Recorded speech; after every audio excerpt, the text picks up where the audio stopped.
Palavra da Verdade, com Hernandes Dias Lopes.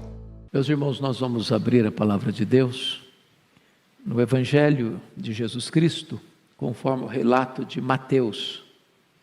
Mateus, capítulo 26, versos 36 a 46.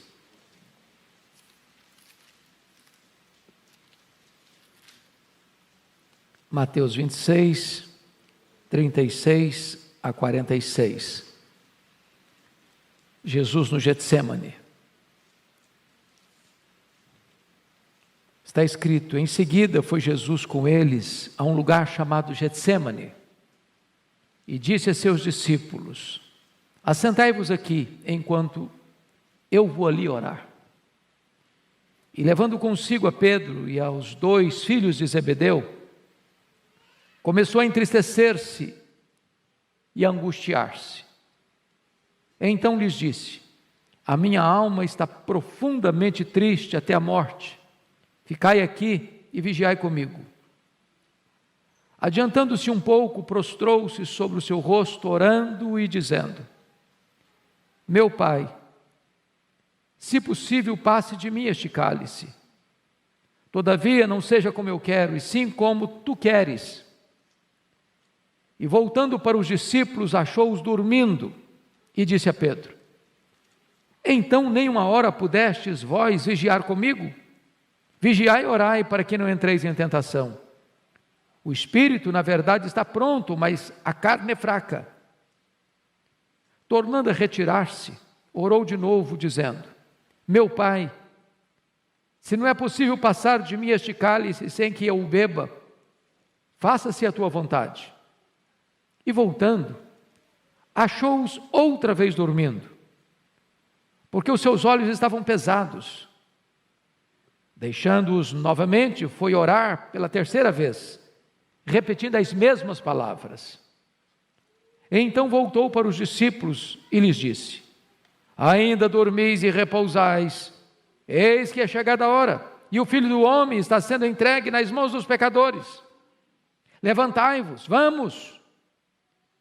Eis que o traidor se aproxima.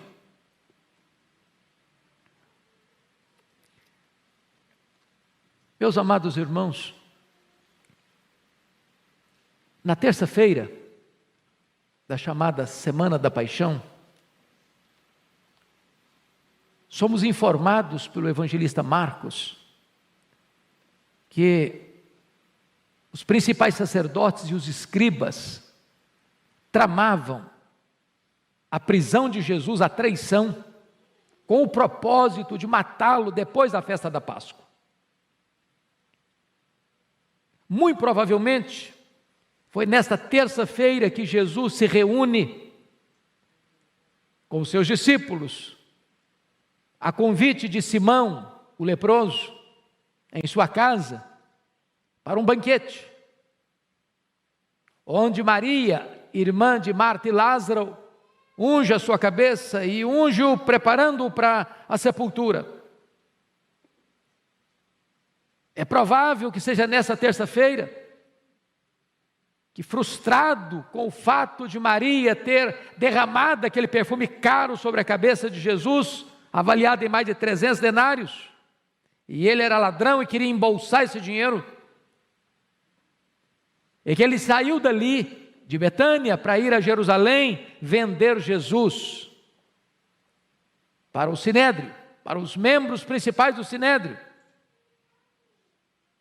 E então, na quinta-feira, Jesus no cenáculo se reúne com seus discípulos para celebrar sua última Páscoa e transicionar a Páscoa judaica para a Santa Ceia, o sacramento da ceia.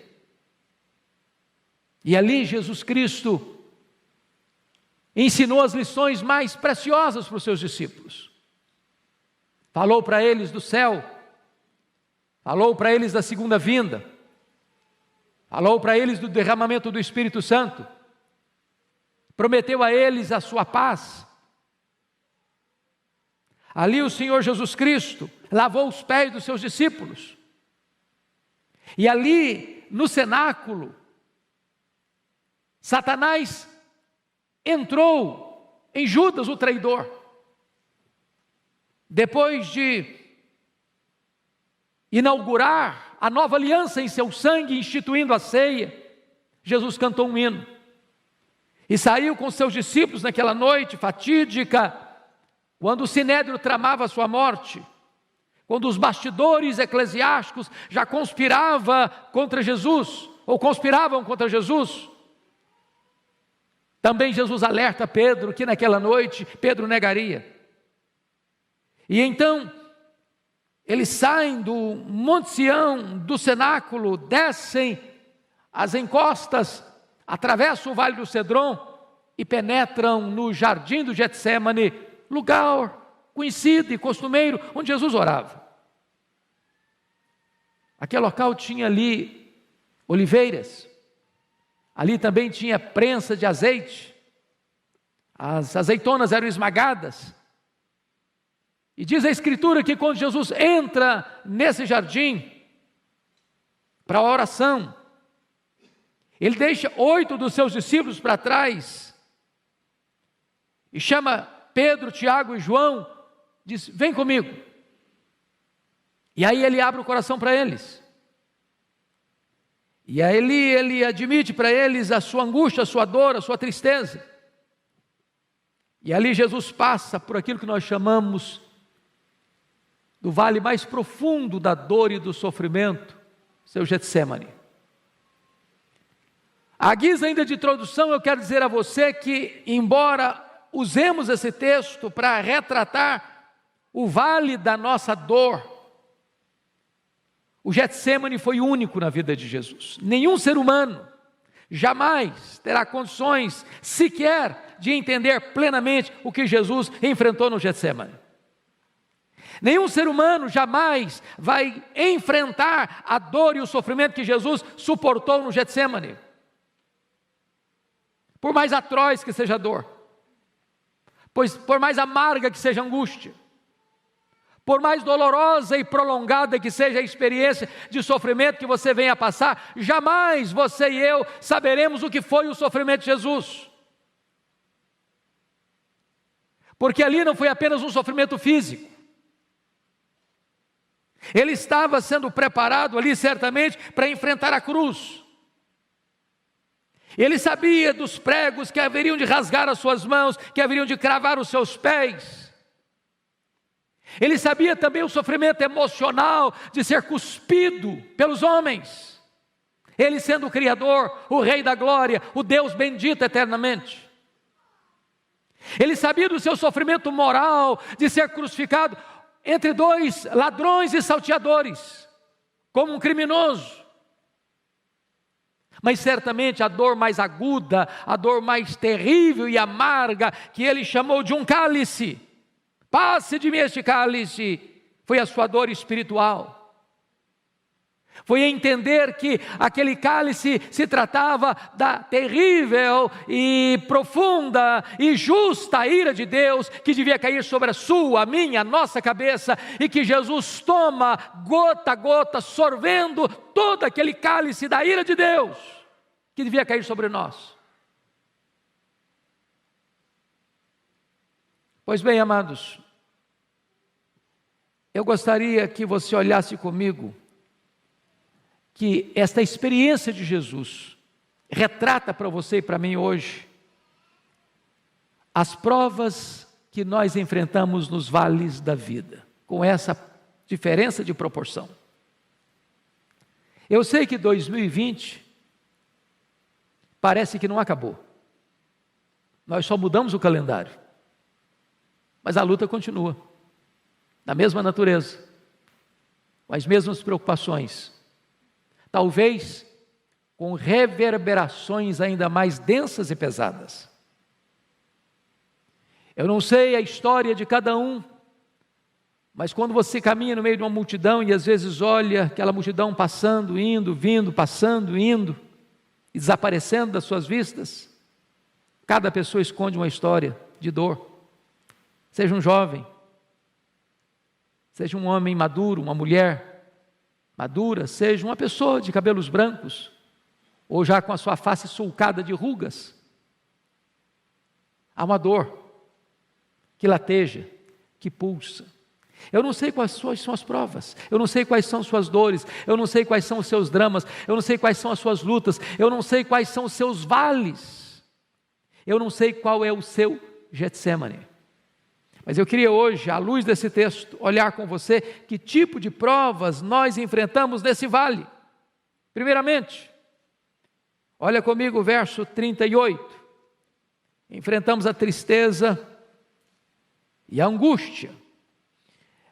Chama a sua atenção para o fato de que Jesus, ao entrar no Getsêmani, primeiro admite a sua angústia para si mesmo, no verso 37. E levando consigo a Pedro e aos 2 filhos de Zebedeu, começou a entristecer-se e angustiar-se. Aquela coisa pessoal, particular, do seu quarto fechado, que você não conta para ninguém.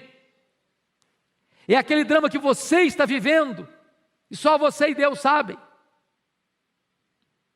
Jesus começa a se angustiar. Ele não abriu o coração ainda. Ele está curtindo essa dor com ele mesmo. Mas em segundo lugar, olha comigo o verso 38. Ele admite a sua dor para os seus discípulos. Então lhes disse: a minha alma está profundamente triste até a morte.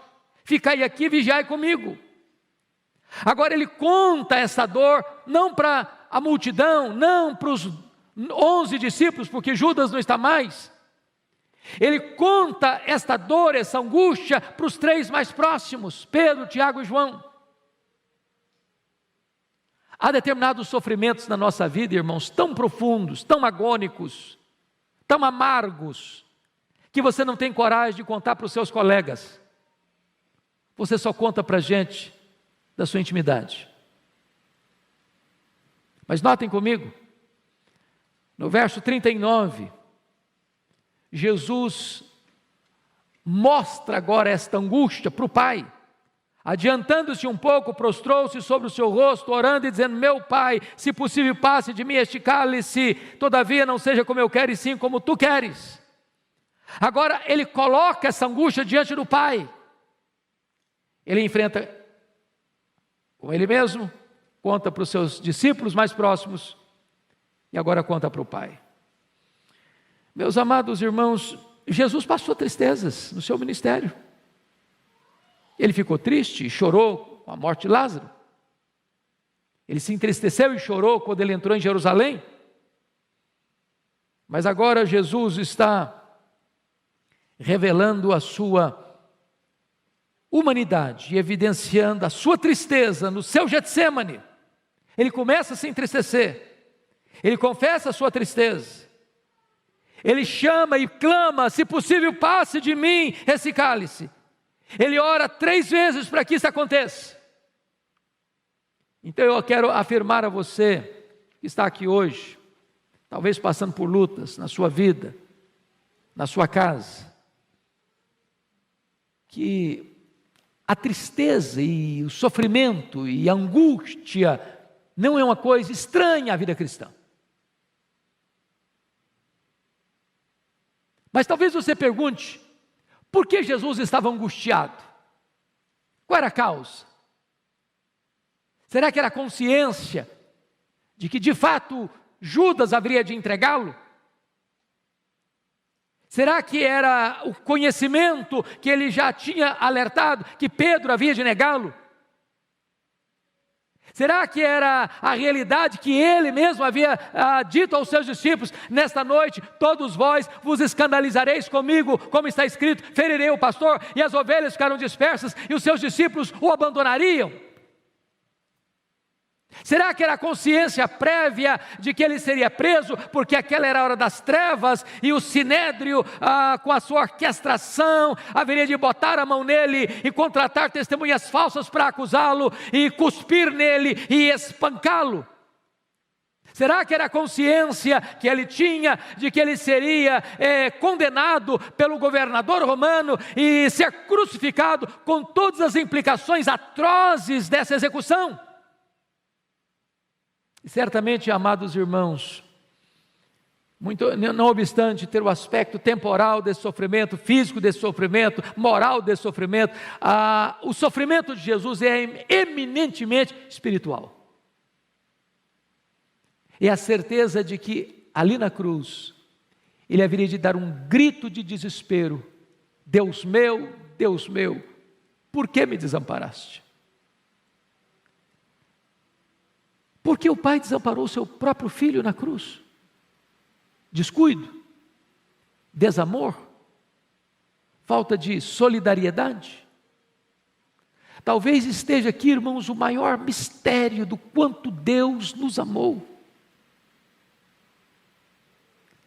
Quando o apóstolo Paulo, entendendo isso, vai escrever: aquele que não poupou a seu próprio filho, antes por todos nós o entregou.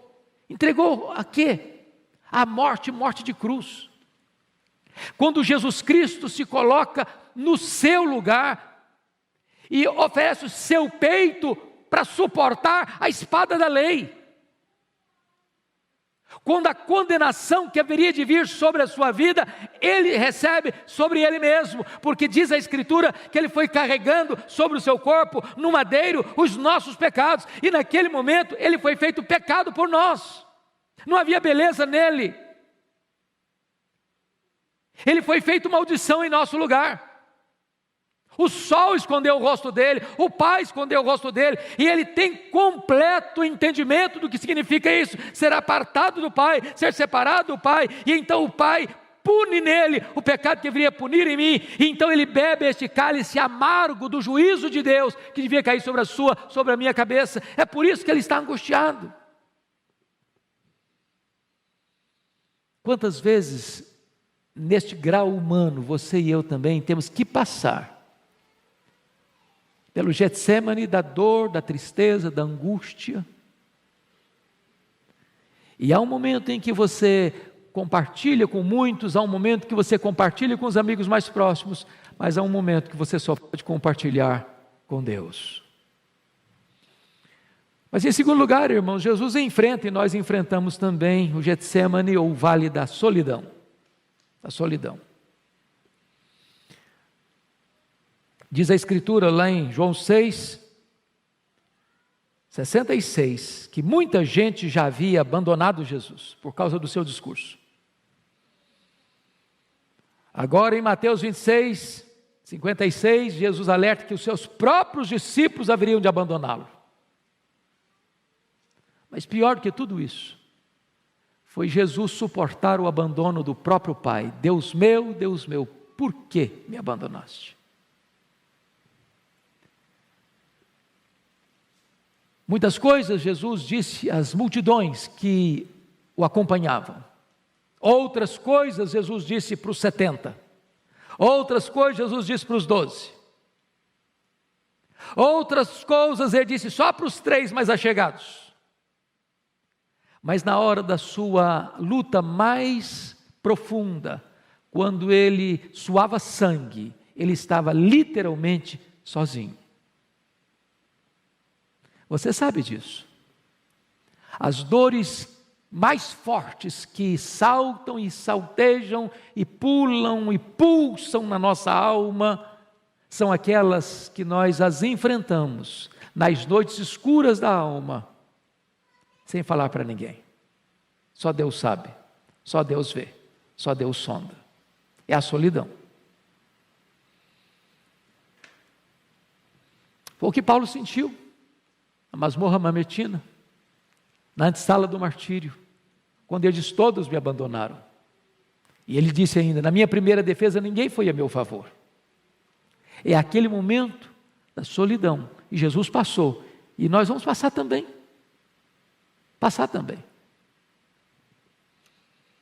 Mas notem comigo, amados, uma terceira coisa. Jesus enfrentou o vale, a prova, o Getsemane da ingratidão.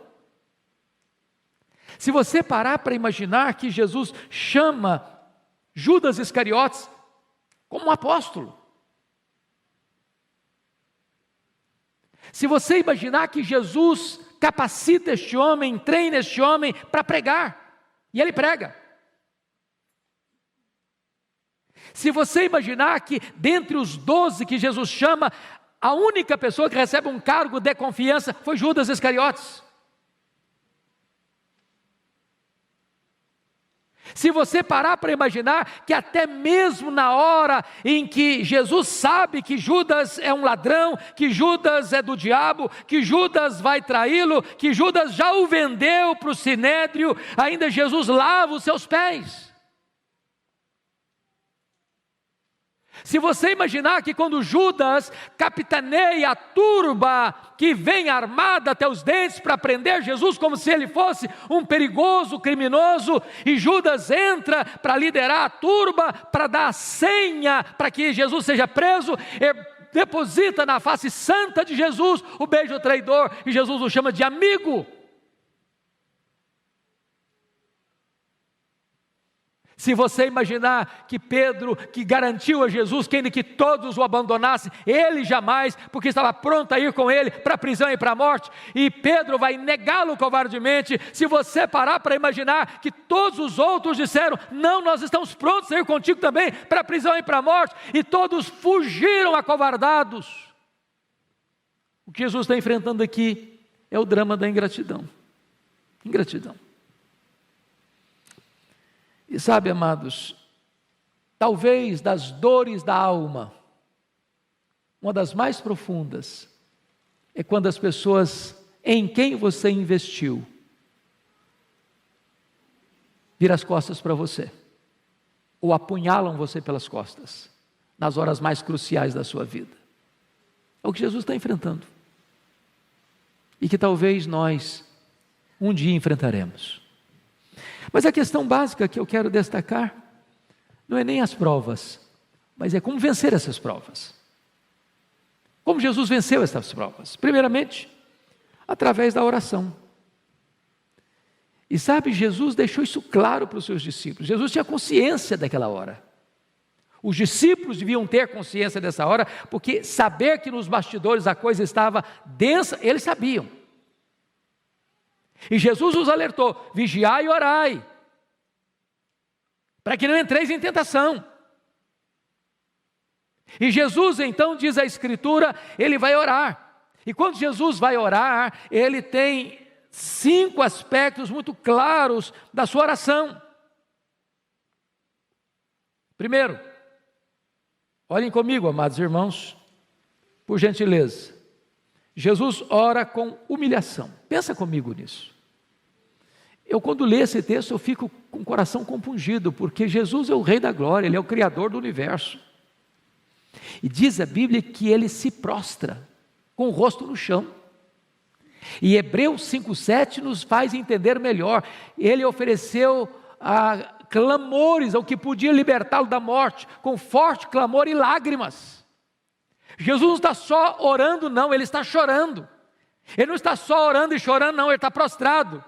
Ele não está apenas orando, chorando e prostrado, não, Ele está com o rosto no chão. O Rei da Glória está orando de forma a prostrar-se, com o rosto em terra. Mas em segundo lugar, irmãos, a oração de Jesus não foi só uma oração de humilhação, foi também de intensidade.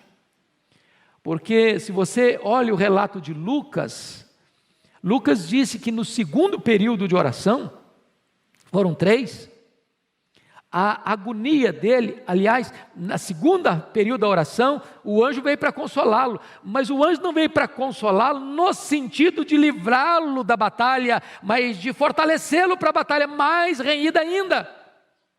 Porque no terceiro período, ele já não chora só mais não, agora ele sua sangue, agora ele molha o chão não só com as suas lágrimas, mas também com o seu sangue, numa oração intensa.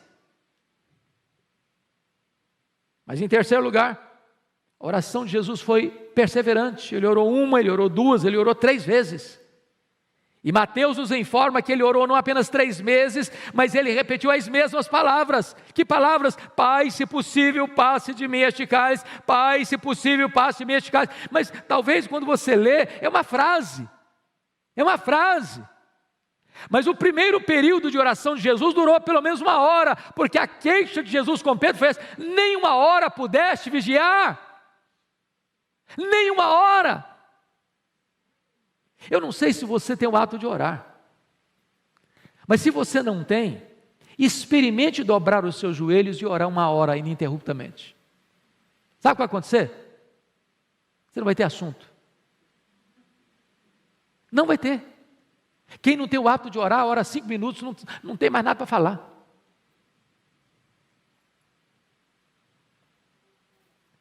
Essa frase de Jesus é apenas a síntese do que ele orou, mas foi um derramar da alma, com lágrimas e com sangue, horas a fio. Mas mais do que perseverança, irmãos, ele orou também com vigilância, porque ele alerta os discípulos a orar e vigiai, para que não entreis em tentação. O espírito está pronto, mas a carne é fraca. Por isso eles dormiram na batalha, por isso Pedro negou Jesus, por isso os discípulos fugiram, por isso Pedro reagiu na carne e cortou a orelha de Malco. E sabe, irmãos, nós não estamos preparados para enfrentar a tentação, nem a perseguição do mundo, a não ser que nós oremos. Nós estamos vivendo um tempo difícil, um tempo em que o mundo está completamente rebelado contra Deus, um tempo em que a cristofobia está apertando os cerco em todos os lugares do mundo praticamente, e se a igreja não orar, se a igreja não entender que nós estamos numa batalha espiritual, se a igreja não estiver atenta para enfrentar essa batalha, não com armas carnais, mas com armas poderosas em Deus, nós dormiremos na batalha e nós nos acovardaremos. Mas mais do que isso, irmãos, Jesus orou com submissão. Não seja feita a minha vontade, Pai, mas a tua vontade. Quando os nossos primeiros pais lá no Éden quiseram fazer a vontade deles, não a vontade do Pai, a raça humana caiu. Mas quando Jesus disse, não seja a minha vontade, mas a tua vontade, e submeteu a vontade eterna do Pai, então os pecadores podem ser redimidos, e redimidos pelo sangue do Cordeiro.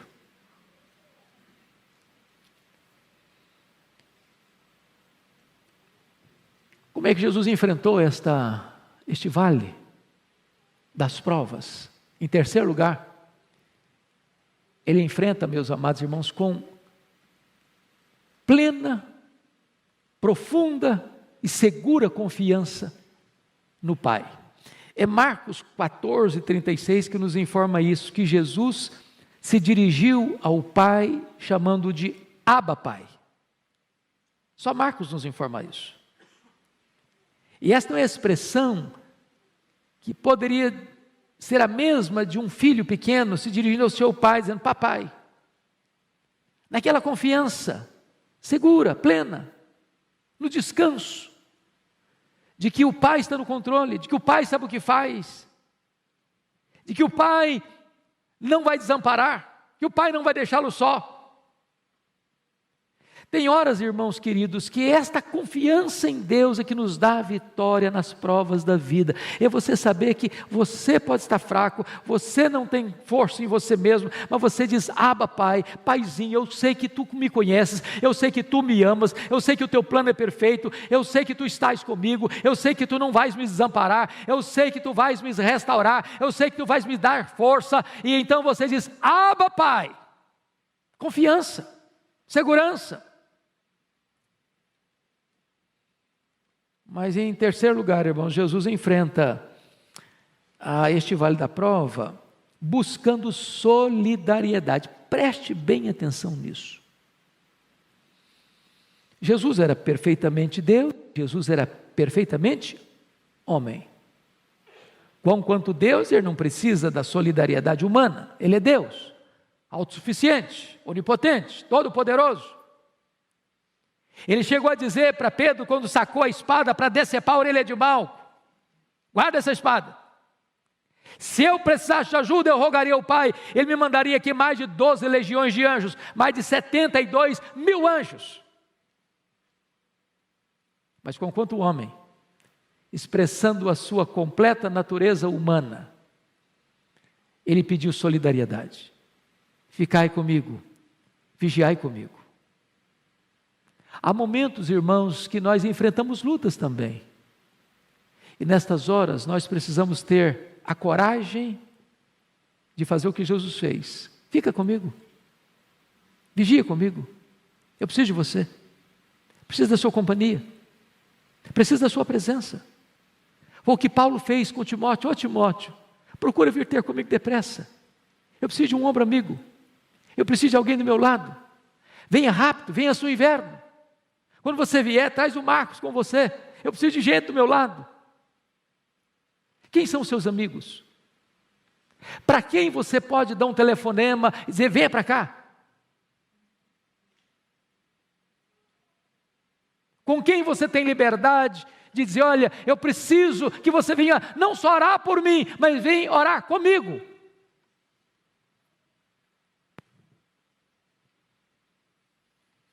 Pois bem, amados,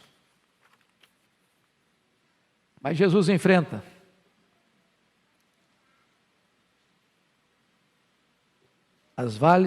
o vale da prova e da dor através da sua coragem.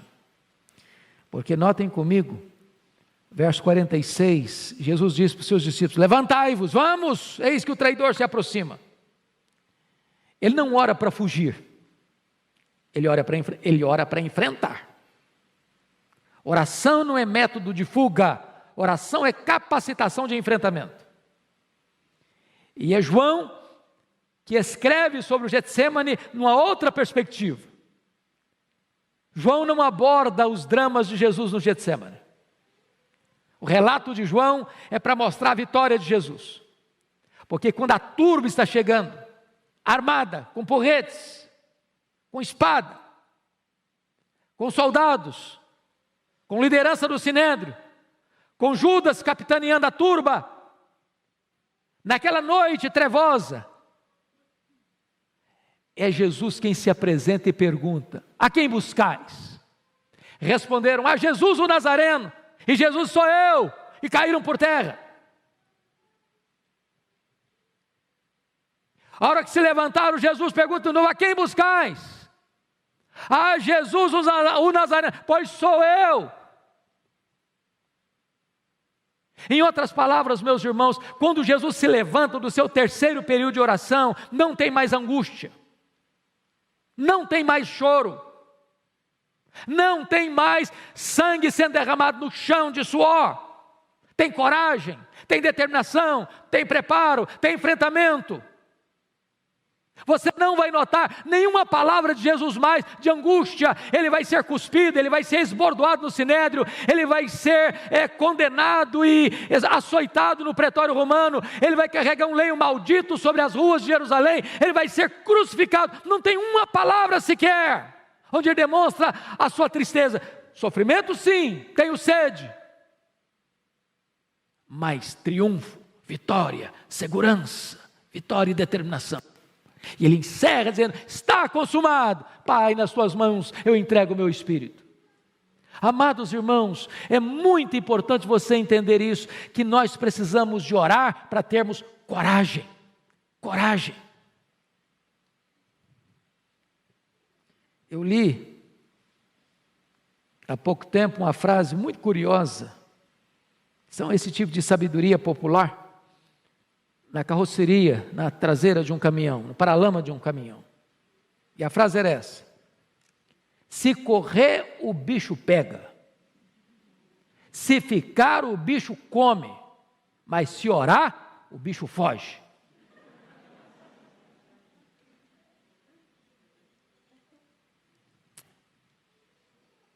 É preciso de orar, queridos. Eu não estou falando de uma oraçãozinha assim, relâmpago, na hora da refeição, nem aquela oração assim de quem já está mais dormindo que acordado. Senhor, até logo, boa noite, eu estou dormindo. Eu estou falando de batalha na oração.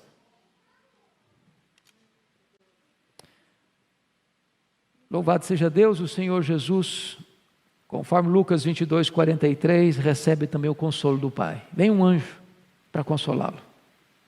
Eu quero dizer para você que se a luta é grande, se a prova é profunda, se o vale é escuro, se você está passando pela prova, se a sua família está passando pela prova, eu quero dizer a você que Deus é o Deus também que traz consolo. Ele enxuga as lágrimas, Ele apruma você, Ele anima você, Ele prepara você, Ele equipa você para enfrentar suas lutas. Você não está sozinho. Você é fraco, mas Deus é forte. Você não tem força, mas Ele fortalece os seus braços e adestra os seus braços para a batalha. Você não tem coragem, mas é Ele quem dá coragem para você. E mais tarde o Senhor derramou o seu Espírito, aqueles homens acovardados viraram gigantes. E esse mesmo Espírito que deu coragem àqueles homens lá, está entre nós, está dentro de nós, está sobre nós, e Ele vai nos capacitar a enfrentar os desafios de 2021, os desafios daqui para frente, em nome de Jesus. A igreja não ficará acovardada, a igreja não ficará intimidada, você não há de ficar intimidado em nome de Jesus. Haja luta, haja prova, seja física, seja financeira, seja moral, seja espiritual, seja familiar, Deus vai equipar você, Deus vai fortalecer você, Deus vai consolar você, e Deus já fez de você uma pessoa mais do que vencedora em Cristo Jesus, nosso Senhor.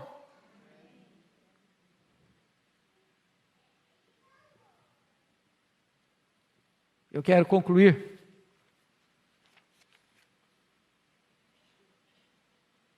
dizendo que Jesus entrou no Getsêmani profundamente triste, mas ele saiu do Getsêmani profundamente fortalecido, vitoriosamente fortalecido. Bastou uma palavra dele para os seus inimigos caírem por terra. E você, querido, como é que você tem enfrentado seus vales de provas? Como é que você tem enfrentado o seu Getsêmani? Hoje Deus quer nos fortalecer pela oração. Hoje Deus quer nos dar coragem.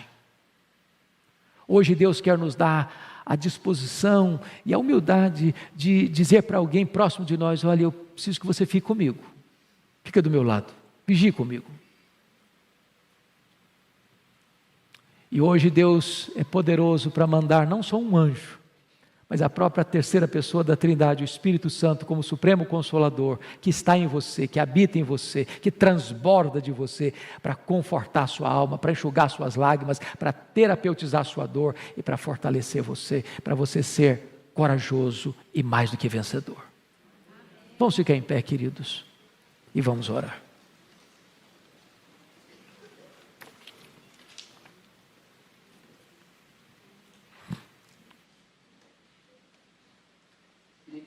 E por um instante os seus olhos e trouxesse à sua mente, à sua memória, quais são as lutas que você e a sua família estão enfrentando neste começo de ano.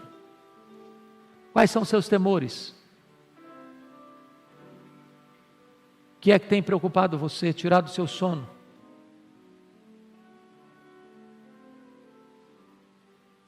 Quais são as batalhas que você tem travado no campo da sua mente? O que é que ronda a sua alma? Nas suas noites indormidas, nas suas madrugadas insones?